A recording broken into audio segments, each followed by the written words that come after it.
Sénégal gis nañu ne ay fan lañ ci teg wax nga ko léegi et tu l'as si bien rappelé que le président Diomaye itam ñu tabb ko mu nekk président de la CEDEAO. ñëpp kontaan ci Birame Diop itam ñu gis ne évidemment moom it def nañ ko président commission CEDEAO. alors loolu it sur le plan diplomatique mën nañu ne Sénégal kon mi ngi noyyiwaat beneen ère par rapport ak la mu doon dund fii ak maanaam durant ñaari at yi nga xam ne. jot nañ ko dund non le Sénégal retrouve son rang man ça me rappelle Macky Sall bi muy nekk président Union africaine. waaw bi muy nekk président UA. quand même bi mu demee ci salle bi le discours le plus qui revenait le plus les autres présidents disaient le dernier grand président de xam nga dafa amoon OUA. waaw. Organisation de l'unité africaine.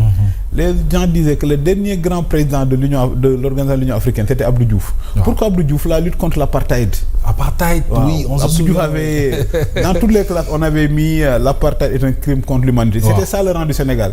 Mais après les gens ont dit que Macky Sall prend l'Union africaine. Nous sommes rassurés parce que le Sénégal a l'appareil diplomatique pour mener la mission. Et c'est très important que Macky Sall devient président de l'Union africaine, malgré les défis, nous sommes rassurés parce que le Sénégal a l'appareil diplomatique pour relever les défis. Donc Macky Sall bi nekk président de l'Union africaine lan la def ci la def tout pour que Union africaine intègre G20. G20 mooy ñaar fukki dëkk yi gën a am doole ci àdduna bi. Donc Macky Sall dafa waxoon mënul comprendre que Union européenne une organisation nekk membre du G20 alors que Union africaine nekku ko. bi Macky Sall nekkee président de l'Union africaine ci nga gis bi guerre bi amee diggante Russie ak Ukraine. chef d'État yi fa njëkk a dem Macky Sall ci la bokk. donc et puis personnalité Macky Sall contribué na ci lu baax a baax mais boo xoolee aussi pourquoi ça fonctionne très bien il y a tout l'appareil diplomatique qui sont derrière. Et Djibo Ka me disait que le ministère où il était le plus heureux, il a fait beaucoup de ministères, c'est le ministère des Affaires étrangères. Parce qu'il me dit c'est le seul ministère où on n'entre pas par effraction. Et deuxièmement, il me dit c'est le seul ministère où tu trouves des Sénégalais compétents, brillants et discrets. Donc j'en profite pour rendre un hommage mérité à tous nos ambassadeurs dans le monde, à tous nos consuls, aux premiers conseillers, aux premiers secrétaires, au réseau diplomatique sénégalais dans le monde et qui fait réunir dans le pays. Maintenant, Diomaye président CEDEAO am na liggéey bu rëy mais loolu Sénégal attan na ko. lan moo koy xaar lan mooy défi li mu koy xaar ak lan la war a liggéey. non li koy xaar ci CEDEAO mooy que les histoires d'AES là.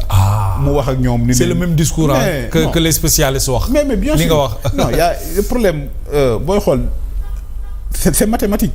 CEDEAO c'est 13 États mënuñ intégrer comme dama laaj benn sama xaritu guinéen la. lu tax. mais affaire politicien la quoi. ma ne ko mais lu tax Guinée bokkul AES. waaw non yoro mais. c'est une belle question. On ne peut pas être de l'AES pour une raison géographique très simple. La Guinée n'est pas un pays du Sahel. Oui, par exemple. La Guinée est un pays forestier. Il me dit le Sahel c'est le Sénégal. Il me dit bu dee AES dugg AES. Il a trouvé la réponse juste. Il me dit bu dee dugg AES am na yéen Sénégal yéen a dugg AES. parce que vous êtes un pays du Sahel. Donc la première mission de Diomaye, à mon avis, c'est de réconcilier la fracture qu'il y a en Afrique de l'Ouest. La fracture qu'il y a en Afrique, c'est entre l'AES et les États de la CEDEAO. AES moom ala kulli haalin mënul jëm kër.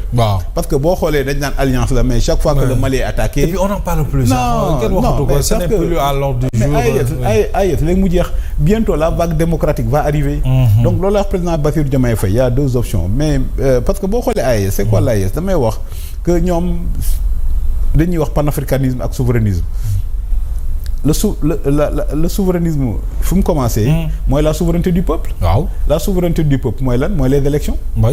Le souverainisme démocratiquement oui. Mais dans aucun de ces pays dans aucun des pays de l'AES le peuple n'est souverain. Du tout. Parce que Assimi Goïta est président du Mali depuis 20 ans depuis 10 ans. Et puis depuis 10 ans amul élection. Donc qu'est-ce qu'on nous dit que le peuple malien souverain le soutient? Donc le seul peuple souverain ici, moi le peuple du Sénégal. Comme je dis, le Sénégal est tellement souverain que souverainement, on a décidé de confier nos pays à des stagiaires, son comme Diomaye. Mais maintenant, l'un des stagiaires commence à apprendre et à comprendre.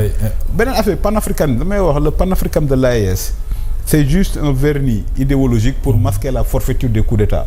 Li mën a am, c'est dans ces pays-là, la démocratie va revenir inévitablement parce que comme dit Alexis de Tocqueville là, la démocratisation là est irréversible. On ne peut pas revenir sur la démocratisation du monde.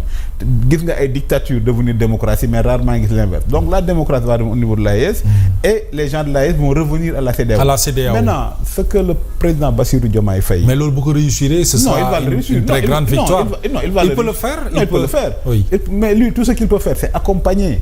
Parce que la vague démocratique est inévitable. Exactement. Un pays comme le Mali a été comme le Sénégal, ils ont connu des alternances, ils ont connu la démocratie. Aujourd'hui, le peuple est bâillonné, mais la démocratie reviendra. Le Burkina Faso, c'est la même chose. Le Burkina Faso a été une très grande démocratie. Le Niger a connu des expériences démocratiques. Donc bientôt la vague démocratique va arriver et après la vague démocratique, le retour à la démocratie, naturellement les régimes qui seront démocratiques, qui seront issus des régimes putschistes, reviendront naturellement à la CEDEAO. Mais l'inverse n'est pas possible. Donc le sens historique du président Bassirou Diomaye Faye, c'est comment aider ces pays à retrouver la démocratie. Le Sénégal est une démocratie de référence. Ça veut dire comment aider ces pays-là à se hisser à la hauteur de nos démocraties. Contrairement à ce que voulait faire M. Ousmane Sonko, nous rabaisser au niveau de ces pays. Et donc tu vois la différence. Maintenant, il appartient à Diomaye d'aider ces pays à se hisser à notre niveau démocratique. Et non pas essayer de rabaisser notre pays au niveau des États de l'AES. Quand Sonko a été au Burkina Faso, et moi à l'époque je l'avais dénoncé parce que c'est comme si lui, Ousmane Sonko, il regrettait que le Sénégal soit resté une démocratie. C'est comme s'il regrettait que le Sénégal soit resté une démocratie. Alors que nous avons toujours une exception démocratique. Bien sûr. Et ça, le président Bassirou Diomaye Faye a les diplomates pour le faire et surtout il a le contexte historique pour le faire. Pourquoi le contexte historique est très important? La seule légitimité des putschistes des États de l'AES, c'était de dire que les civils sont incompétents pour lutter contre les djihadistes. Donc nous sommes des militaires, nous prenons le pouvoir pour régler la question djihadiste. Et dans tous ces pays-là, on a vu depuis que les militaires ont pris le pouvoir, la situation s'est empirée. Un pays comme le Burkina Faso a presque perdu 50% de son territoire. Le Mali, donc ce qui fait que la chute, le déclin des régimes militaro-putschistes est inévitable. Maintenant, le président Bassirou Diomaye Faye, en tant que président, c'est accompagner le retour à la démocratie. Et il a beaucoup de chance parce qu'il est légitime pour le faire. Parce que lui, il est le président de la plus vieille démocratie du continent. C'est-à-dire, je ne veux pas citer aucun exemple, des trucs comme ça, des pays qui ne sont pas connus comme étant de vieilles démocraties, ils ne sont pas légitimes. Mais aujourd'hui, le pays le plus légitime pour demander aux États de l'AES de revenir à la démocratie, c'est le Sénégal. Et donc, lorsqu'on le fait diplomatiquement, les États de l'AES vont revenir à la démocratie et dans ce cas, la réconciliation pourra faire naturellement. Parfait. Alors cette histoire de Macky Sall du duggati ci Sénégal na ñibbisi mel ni ku koy menacé wala non waru fee ñëw parce que aujourd'hui bu fi ñëwee kaso la jëm moo rey les 80 morts mais avant muy ñëw ci veille bi dañuy dégg une déclaration du ministre des forces armées ne le président Macky Sall peut venir et sortir quand il veut parce que amul benn lu ñu koy toppee au Sénégal mais ñëwam est-ce que du une réponse pour ñenn ñi nga xamante ne nii ñoo doon wax ne oui wala foog ñu woon ne dina dugg Sénégal pour accuser ko ne moom moo faat plus de 80 personnes par rapport ak li ñu doon wax depuis le début justement depuis l'avènement de ce nouveau régime ñëwam est-ce que tontuwul loolu.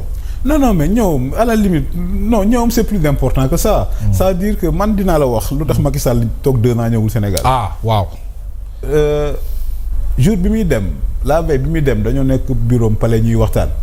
Il me dit il va respecter un